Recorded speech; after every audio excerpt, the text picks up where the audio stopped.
Good morning, everyone. In my previous video, I have discussed with you the movement along the demand curve and shift of the demand curve, or we can say change in quantity demanded and change in demand. Today, I am going to discuss one of the important topic, that is reasons for the law of demand, or why demand curve is downward sloping, or why there is an inverse relationship between price and quantity demanded, or why a consumer purchases more at less price.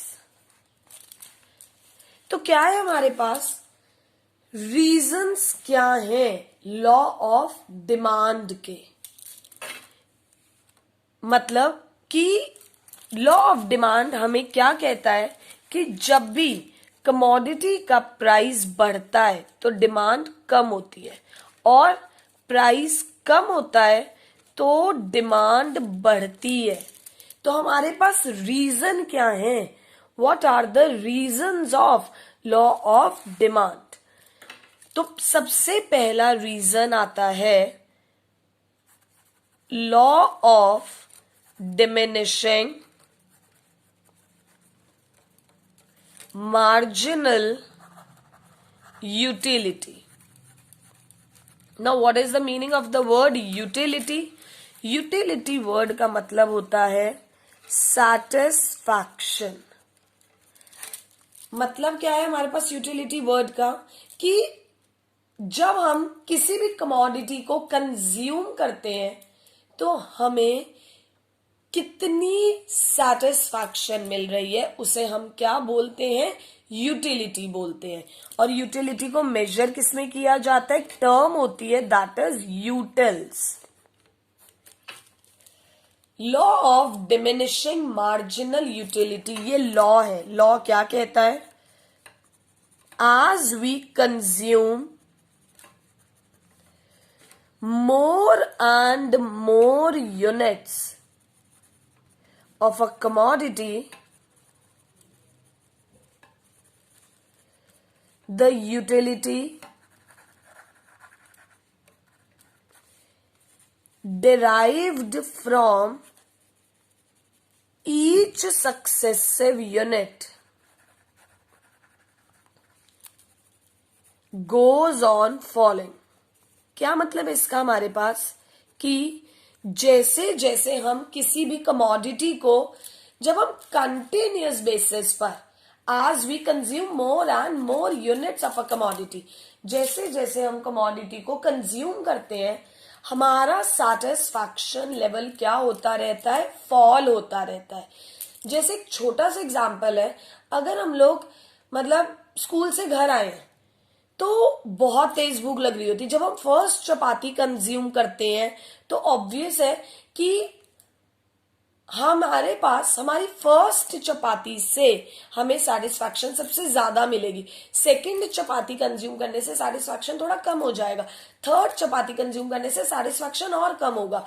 तो कहते हैं as we consume more and more units of a commodity, utility क्या होती रहती है, utility means satisfaction हर एक further successive unit से क्या होती रहेगी, कम होती रहेगी. एक और एग्जांपल है, अगर हमने कोई पर्टिकुलर मोबाइल परचेज किया, फॉर एग्जांपल आईफोन परचेज किया, तो उसका एक पर्टिकुलर मॉडल परचेज किया दैट इज आईफोन 8. तो अगर हमने एक बार परचेज किया है तो हमें बहुत ज्यादा सेटिस्फैक्शन मिलेगा.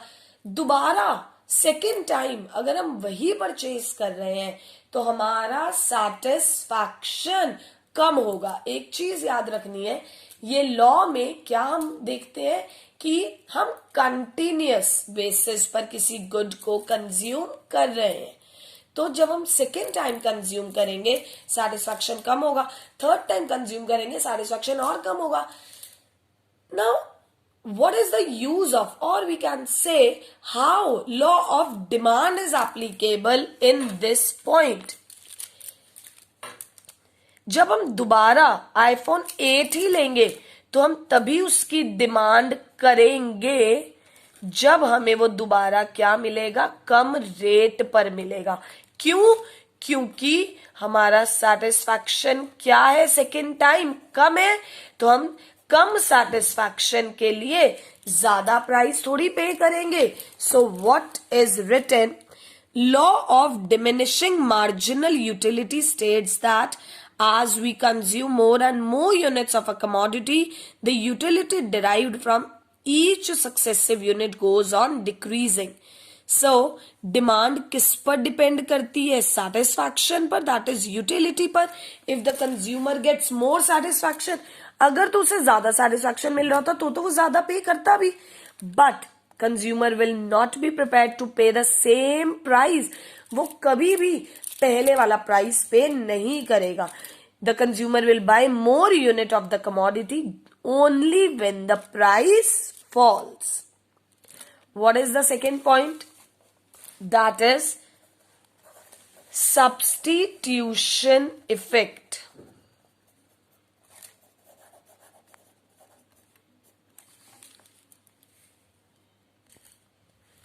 Substitution effect.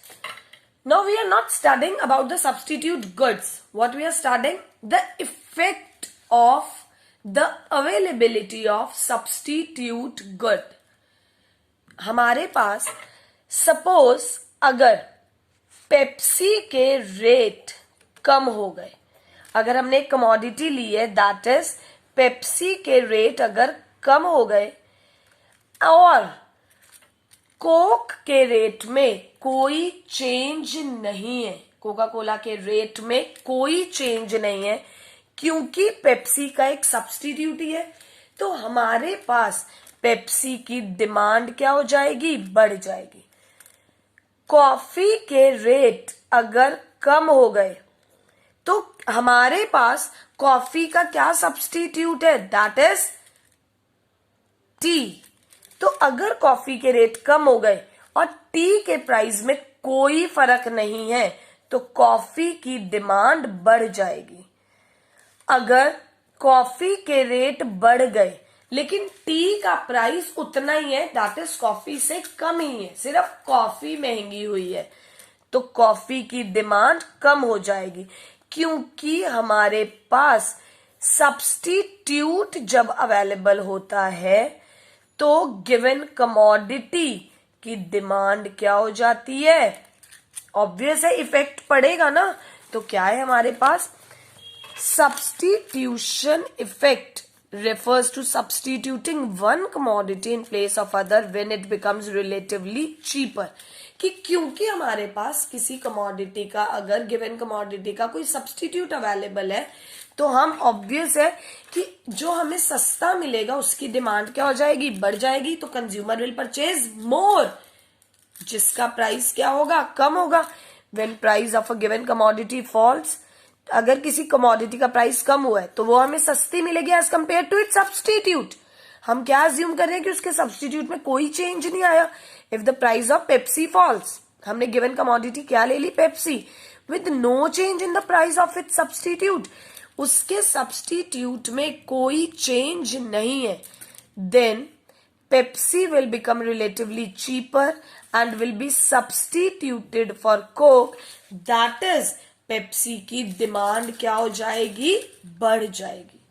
थर्ड क्या है हमारे पास, income effect, very easy point. Income effect में हमारे पास क्या आता है, इसमें हमें बताते हैं कि अगर कोई चीज, सपोज एक एग्जांपल है कि जब मैंगोज सीजन के अकॉर्डिंग, जब नए नए मैंगोज मार्केट में आते हैं तो बहुत महंगे होते हैं। सपोज मैंगोज का रेट है 80 रुपीज पर केजी, मेरे पास सिर्फ 100 रुपीज है, तो मैं कितने परचेज करूंगी? 1 केजी परचेज करूंगी। मैंगो का रेट कम हो गया, that is 50 rupees per KG, मेरे पास मेरे वही 100 रुपीज, उसे हम बोलते हैं रियल इनकम, मेरे पास मेरे वही 100 रुपीज मुझे ज्यादा पड़ जाएंगे, तो मैं कितने परचेज कर लूंगी? 2 केजी। प्राइस कम हुआ तो डिमांड क्या हो गई? बढ़ गई। What is written? Income effect refers to the effect on demand when real income of the consumer changes due to change in the price. Price में चेंज आने से हमारे वही पैसे मतलब हमारे पास ज्यादा पड़ जाते हैं। दैट इज कि अगर किसी चीज का प्राइस कम होता है, when price of a commodity falls, it increases the purchasing power, that is real income of the consumer. As a result, he can purchase more of the given commodity.